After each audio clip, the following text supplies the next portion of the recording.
Hello everyone and welcome back to my channel Criminology Gyan. आज की जो हमारे वीडियो है that is lecture series lecture 1 of preparation for FACT and FACT plus 2026 and आज का जो लेक्चर है वो है इंट्रोडक्शन टू फॉरेंसिक साइंस। बहुत ही बेसिक कॉन्सेप्ट जो है इस लेक्चर के अंदर कवर किए गए हैं एंड अगर आप न्यू हैं चैनल पर देन प्लीज कंसिडर सब्सक्राइबिंग और अगर वीडियोज अच्छी लगती हैं तो वीडियोज को लाइक शेयर एंड कमेंट कीजिएगा। सो फॉरेंसिक साइंस क्या है? It is the application of science to the criminal and civil laws. Forensic science क्या है कि जहाँ पर हम साइंस का एप्लीकेशन करते हैं क्रिमिनल और सिविल लॉज पे एंड ये एनफोर्स कौन करता है? Police agencies in a criminal justice system. So question इससे पूछा जा सकता है आपसे कि फॉरेंसिक साइंस का जो एप्लीकेशन है क्या वो सिर्फ क्रिमिनल लॉज पर होता है? तो आंसर क्या होगा? नहीं, वो क्रिमिनल एंड सिविल लॉज दोनों में होता है। ठीक है, सो फॉरेंसिक साइंस क्या है? It is the application of science to the criminal and civil laws and that are enforced by police agencies in a criminal justice system. So forensic science क्या है? एक अम्ब्रेला टर्म है, इसके अंदर बहुत सारी चीजें आ जाती हैं। तो यहाँ पर अलग अलग प्रोफेशंस के लोग आते हैं अपने स्किल्स का यूज करके लॉ एनफोर्समेंट ऑफिशियल्स जो होते हैं उनको हेल्प करते हैं उनके जो भी इन्वेस्टिगेशन है उनको कंडक्ट कराने के लिए। फॉर एग्जांपल किसी क्राइम सीन में फिंगरप्रिंट्स मिले तो जो फिंगरप्रिंट एक्सपर्ट होते हैं वो हेल्प करते हैं पुलिस पर्सनल को कि फिंगरप्रिंट्स को कैसे आइडेंटिफाई करने। अगर कहीं पर ब्लड स्प्लैटर मिले तो ब्लड को कैसे कलेक्ट करना चाहिए ताकि मैक्सिमम हमारे पास रिस्पॉन्सेज आए। इस तरीके की चीज़ें जो हैं इसमें देखी जाती हैं और ये सारी चीज़ें जो है ये जो सारे स्किल्स हैं ये सारे हेल्प करते हैं लॉ एनफोर्समेंट ऑफिशियल्स को इन्वेस्टिगेशंस को कंडक्ट कराने में। तो जो वर्ड फॉरेंसिक है ये लेटिन वर्ड फॉरेंसिस से डिराइव किया गया है जिसका मतलब होता है फोरम। और फोरम क्या होता था? फोरम क्या होता है? जहाँ पर लोग अपने आइडियाज शेयर करते हैं या कोर्ट जो होता है पुराने टाइम पर जहाँ पर लोग अपने बातों को रखते थे। ठीक है, that is forum. Forum is kind of court यहाँ पे लोग अपने आइडियाज को शेयर करते हैं, उनकी बातों को सुना जाता है। ठीक है, तो ये लेटिन वर्ड फॉरेंसिस से मिलकर बना है। नेक्स्ट हम बात कर लेते हैं इम्पॉर्टेंट कंट्रीब्यूटर्स की जो कि फॉरेंसिक साइंस में जिनको हमने मेन जो कंट्रीब्यूटर्स हैं फॉरेंसिक साइंस के बहुत सारे कंट्रीब्यूटर्स हैं बट मैंने सबको कंसिडर नहीं किया है। यहाँ पर मैंने कुछ जो है इम्पॉर्टेंट जो कंट्रीब्यूटर्स हैं सिर्फ उनको लिया है। सबसे पहले हम बात करते हैं मैथ्यू ऑर्फिला की। Mathieu Orfila is considered the father of forensic toxicology. तो अगर आपके पास क्वेश्चन आता है कि who is the father of forensic toxicology तो इसका आंसर है मैथ्यू ऑर्फिला। तो 1814 में ऑर्फिला ने पहला बुक जो है रिलीज किया था on detection of poisons and their effects on animals. ठीक है, सो यहाँ पर उन्होंने पॉइजन्स की डिटेक्शन के ऊपर बात करी तो इसीलिए उनको फादर ऑफ फॉरेंसिक टॉक्सिकोलॉजी कहा जाने लगा। Next one is Alphonse Bertillon. He is known as the father of criminal identification और इन्होंने पहला ऐसा साइंटिफिक सिस्टम डेवलप किया जहां पर पर्सनल आइडेंटिफिकेशन किया जा सकता है। तो 1879 में इन्होंने एंथ्रोपोमेट्री का जो साइंस होता है वो डेवलप किया। अब एंथ्रोपोमेट्री क्या होता है? It is a systematic procedure. ये एक सिस्टमैटिक प्रोसीजर होता है जहां पर हम बॉडी मेजरमेंट्स को लेते हैं क्योंकि हर एक इंडिविजुअल का बॉडी मेजरमेंट अलग होता है।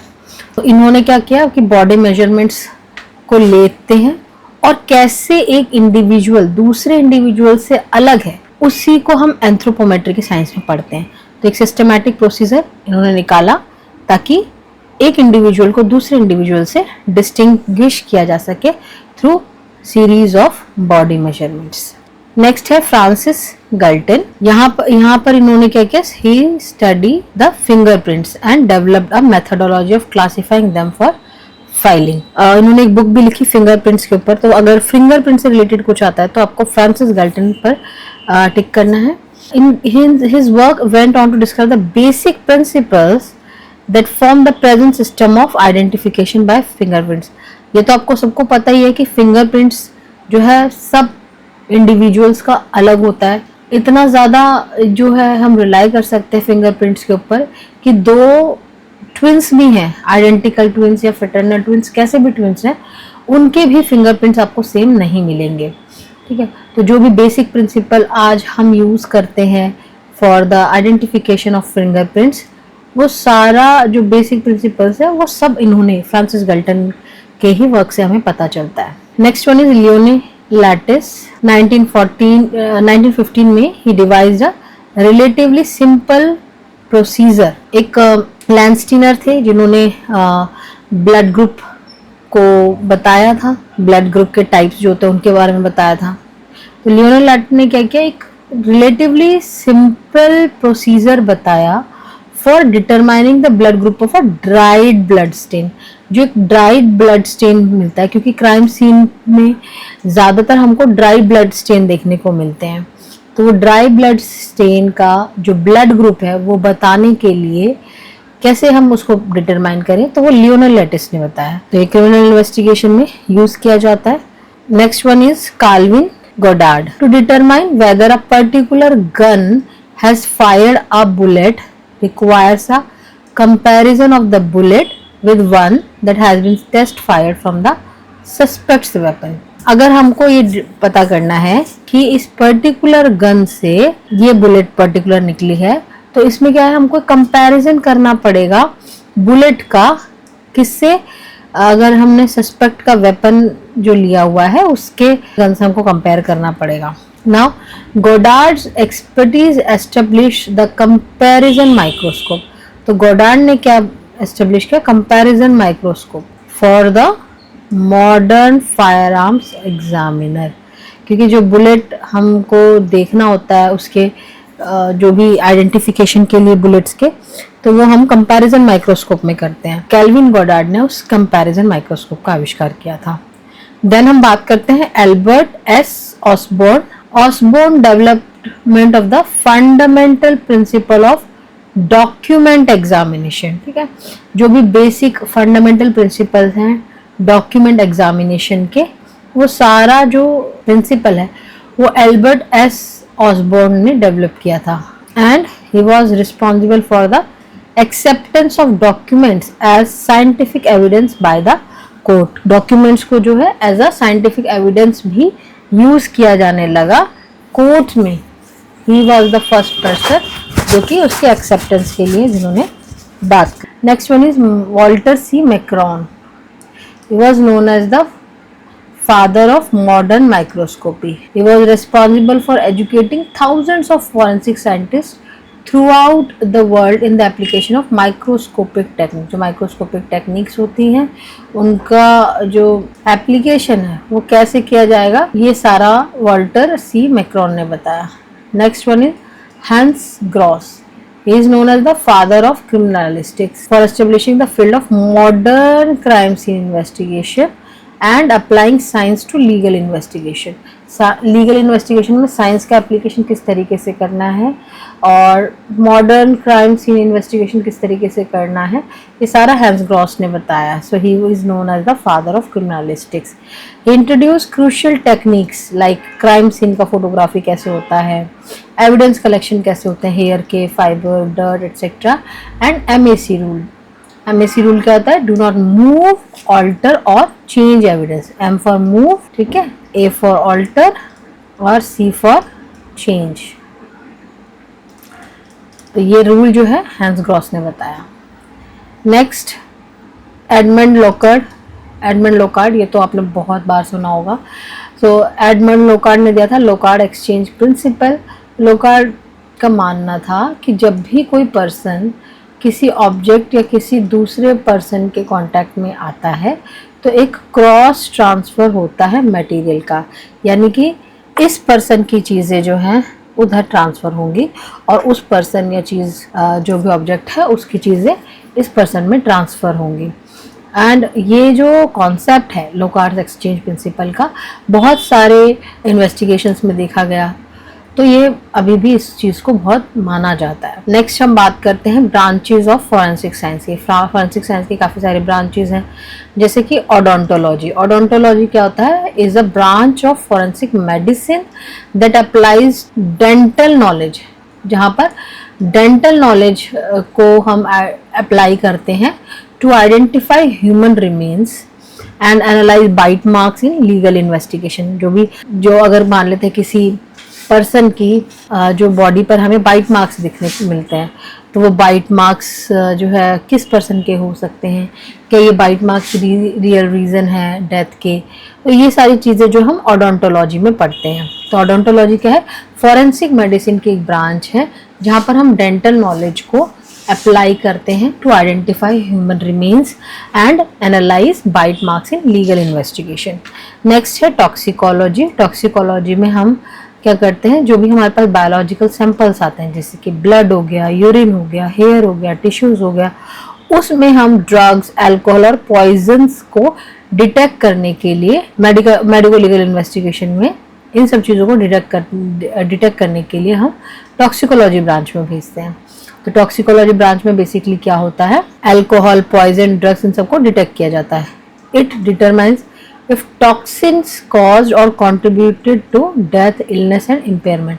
ठीक है, टॉक्सिकोलॉजी ब्रांच क्या बताती है कि क्या किसी तरीके के टॉक्सिन की वजह से इस पर्सन की डेथ हुई है या इस पर्सन की इलनेस हुई है या इम्पेयरमेंट हुआ है, वो चीज़ें टॉक्सिकोलॉजी ब्रांच में देखने को मिलती है। Next one is forensic entomology. तो जैसे जैसे कोई एक डेड बॉडी होती है वो रखी रहती है, तो उसमें अलग अलग टाइम पर अलग अलग तरीके के इंसेक्ट्स या आर्थ्रोपोड्स आते हैं। तो उसको देखकर, उन इंसेक्ट को, आर्थ्रोपोड्स को देखकर जो फॉरेंसिक एक्सपर्ट होते हैं वो ये डिसाइड करते हैं कि डेड बॉडी मिली है वो कितने टाइम पुरानी है, इसके डेथ को हुए कितना टाइम हो गया है, वो सारा हम इंसेक्ट के जो है लाइफ साइकिल की स्टेज को देखकर बता सकते हैं। किस तरीके का सक्सेशन पैटर्न है, ये सारी चीज़ों को देखकर हम बताते हैं। तो it is the study of insects and arthropods. Entomology, forensic entomology क्या है? Study of insect and arthropods. Next one is forensic psychiatry and psychology.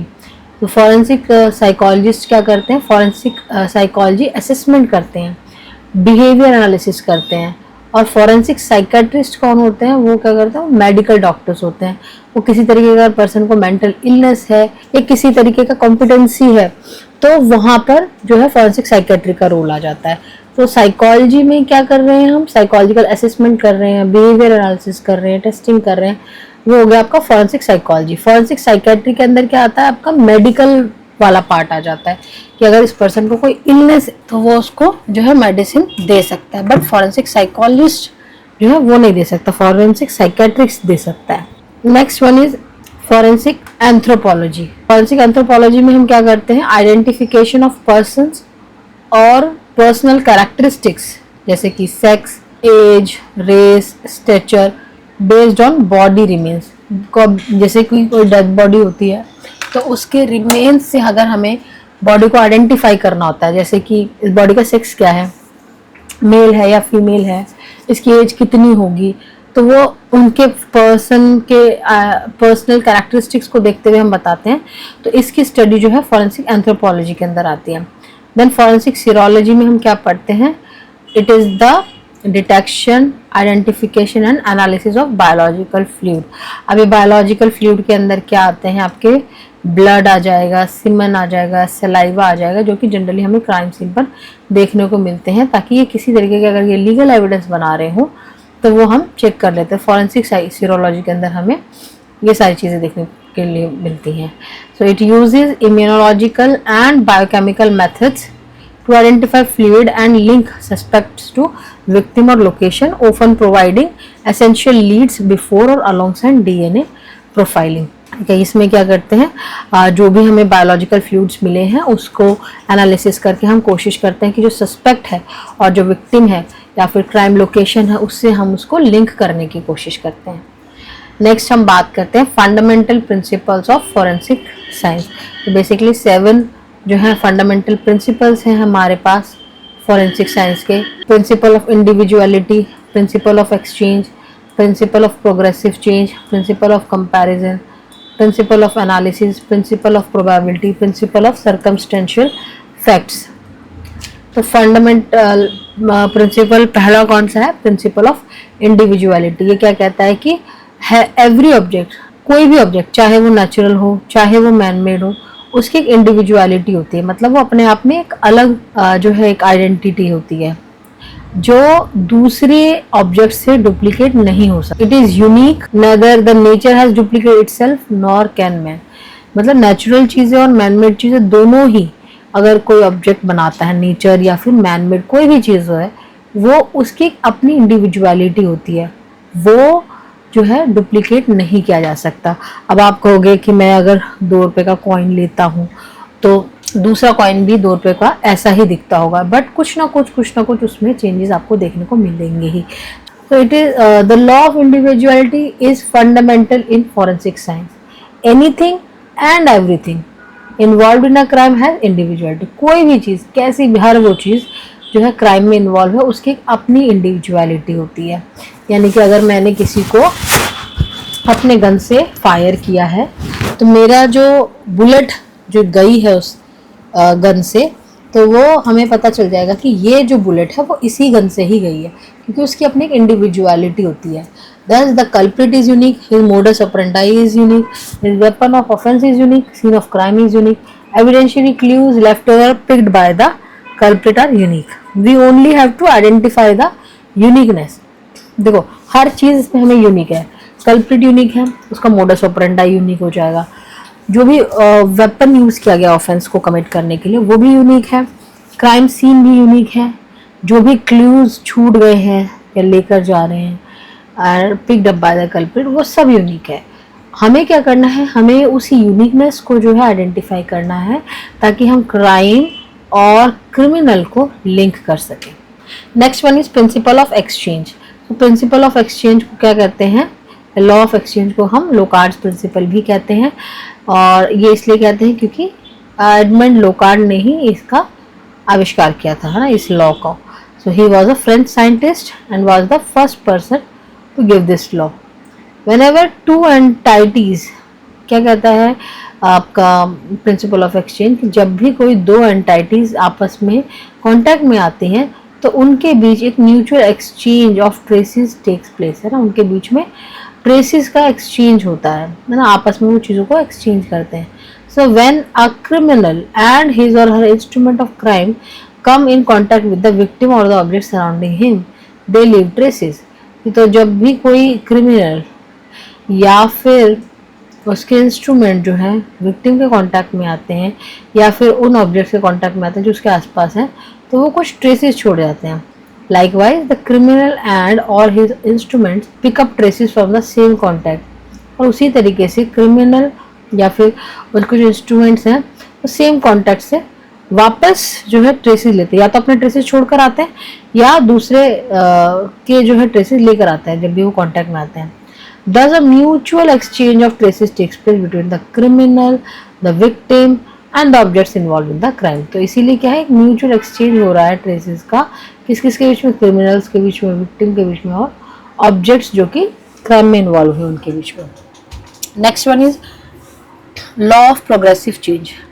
So law of progressive change कहता है कि हर कोई चीज़ जो है टाइम के साथ साथ चेंज हो जाती है। The scene of occurrence undergo rapid changes. जहाँ पर भी हम मान के चलते हैं कि कोई भी क्राइम हुआ है वहाँ पर हमें काफ़ी सारे रैपिड चेंजेस देखने को मिले हैं, और ये बहुत सारी चीज़ों पर डिपेंड करता है कि उसका वेदर क्या है, वेजिटेबल ग्रोथ कैसी है, लिविंग बींग्स है, in comparatively short time. Longer the delay, जैसे ही जितना ज़्यादा क्राइम सीन को एग्जामिन करने में आप डिले करोगे उतने ज़्यादा आपको चेंजेस देखने को मिलेंगे। फॉर एग्जाम्पल, कोई एक डेड बॉडी है, अगर उसने 1-2 घंटे के अंदर रिकवर कर लिया तो इतना ज़्यादा जो है बॉडी को आइडेंटिफाई करने में दिक्कत नहीं होगी। लेकिन जैसे ही उस बॉडी को रखे 5 दिन 10 दिन या इस तरीके से ज़्यादा हो गया तो अब क्या है, उसमें चेंजेस आपको देखने को मिलेंगे।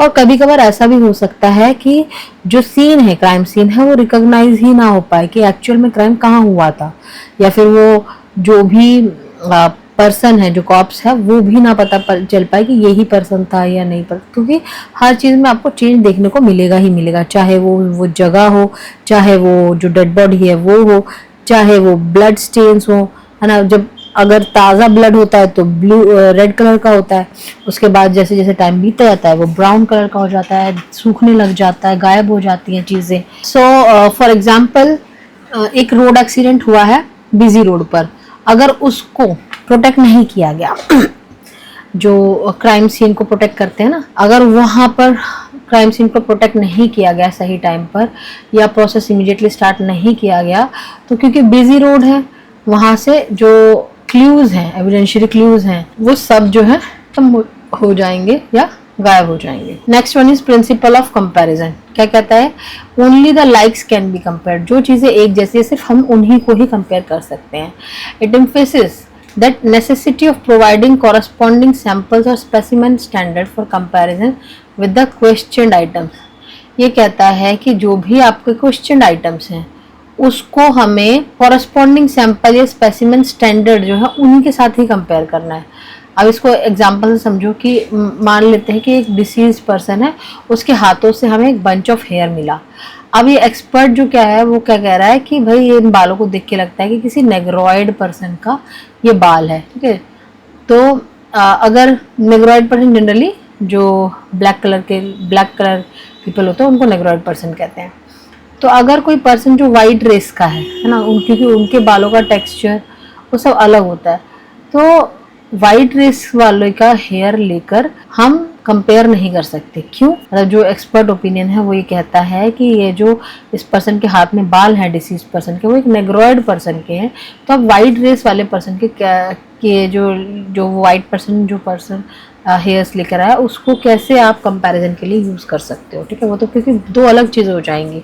जैसे अगर मैं कहूँ कि मुझे एक रेस करवानी है, तो अगर सभी घोड़े हैं, क्योंकि सभी घोड़े हैं तो इतना कुछ प्रॉब्लम नहीं होगा, लेकिन बीच में आपने क्या किया, एक कुत्ते और एक घोड़े का रेस करवा दिया, क्योंकि ये दोनों जो एनिमल्स हैं ये दोनों ही अपने आप में बिल्कुल अलग हैं। या फिर आप ये कहो कि हॉर्स और कैमल को आपने डेजर्ट में रेस करवाने के लिए भेज दिया, तो देखो कैमल तो आसानी से कर लेगा क्योंकि वो उसका प्लेस है, बट हॉर्स जो है उसके लिए ज़मीन वाला कंडीशन है। तो यहाँ पर आप समझो कि अगर दो घोड़े का रेस करवाते हैं या दो ऊंट का रेस करवाते हैं, तो वहाँ से जो रिजल्ट आएगा वो ज़्यादा सही है कंपैरेटिवली कि अगर आप दो अलग अलग आइडेंटिटीज, पहली बात तो दो अलग अलग आइडेंटिटीज को जो है कंपेयर नहीं किया जा सकता। नेक्स्ट आ जाते हैं हम प्रिंसिपल ऑफ एनालिसिस के ऊपर। The analysis can be no better than the sample analysed.